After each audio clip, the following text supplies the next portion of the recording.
680's Richard Southern joins us live and in person. Nice to see you back, Richard. Nice to be back. Nice to not be getting up at 3 in the morning, Francis. Yeah, that belows you a whole bunch, actually. He does. I'm going to start calling in some favors, I think. You should. Well, there is some news from the world's largest coffee chain today. Starbucks is joining a list of growing vendors that are going strawless. Yeah, and you know, because Starbucks is so big, this is a very significant announcement. The world's largest coffee chain doing away with their iconic green straws at all of their global locations by the year 2020. The move will eliminate more than 1 billion plastic straws per year. In addition to creating new straws made from alternative materials, Starbucks is rolling out these cups where you don't need a straw. It's like a sippy cup for a kid. So these are going to be the standard cups for all the company's cold drinks moving forward. Francis, A&W Canada did away with straws. Harvey, Swiss Chalet, Hyatt Hotels just announced this afternoon they're doing away with plastic straws as well. So kind of the in thing now, and it's good for the environment. Canadians use 54 billion straws a day, so I think we're moving in the right direction here. Yeah, actually, one of the hotels that we're going to in a couple of weeks got rid of straws, so my wife made me go buy some stainless steel straws, because how do you mix those frozen drinks, you know, without That's true, and you know, a lot of bars, they give you the drink now, and they don't put the straw in, and it's true. And am I going to use my finger to mix it up or something? I will not be using your finger, Richard, just for the record. Get ready for higher interest rates. It's looking very likely that the Bank of Canada will be pulling the trigger on a rate increase this week. Yeah, it looks like it. Market pricing in about a 90% probability of that happening. This would be a hike to 1.5%. The bank expected to do this amid rising inflation, which really overrides the concern about trade with the U.S. Inflation has slowly marched above the bank's 2% target. And, of course, the job market looking better these days. We found out just on Friday that Canada created 32,000 new jobs last month. Canadian dollar not seeing much of a boost on this expectation. It's hovering around a one-year low. The TSX, though, Francis, did close at a record high today, with financial stocks moving higher in advance of that rate decision. Well, there's a new report that finds Drake provides a huge economic boost to Toronto.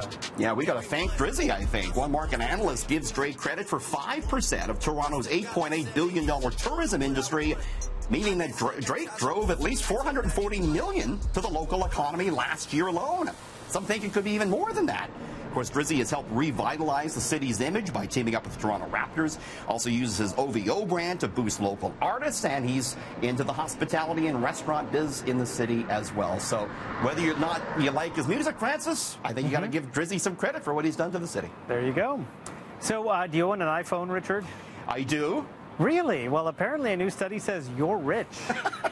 Wow, that's news to me, Francis. But, you know, it's true. Interesting new study out, and it found that owning an iPhone does mean you're wealthy. Researchers at the University of Chicago were accurately able to predict someone being in a higher income bracket 69% of the time if they owned one of those, an iPhone. Of course, the iPhone is the most expensive smartphone you could buy. The researchers say the iPhone being considered, being correlated with high income is a new trend. In 2004, having soy sauce in your kitchen was an indicator of a high-income household.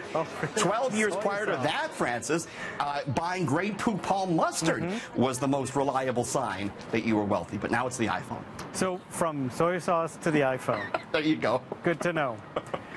Joe Carter's 1993 World Series winning home run was arguably the most famous moment in Toronto sports history, even more so than the bat flip. I was actually telling this to my 8-year-old. True. But whatever happened to that ball? So you've been talking to Joe about that, and also his investing strategy. Yeah, Joe was in town, and I said, Joe, because this is one of the greatest moments of my life watching you hit that home run. I said, what happened to the ball? And Joe says he has it, and he was even offered some big money for it. Take a look, Francis. So one of the best moments of my life, and I mean that, I'm 9 years old, I'm on the couch, and I'm watching this guy hit his famous home run. Joe, welcome. You were 9 years old on the couch. I was. I'm going to make you feel old. Yeah, I was only 10. By the way, what happened to that ball, Joe? Oh, you know what? It takes a lot of preparation, so you want to prepare for those moments. And so when I hit the home run, I wanted to make sure I didn't hit it too high and go into the stands.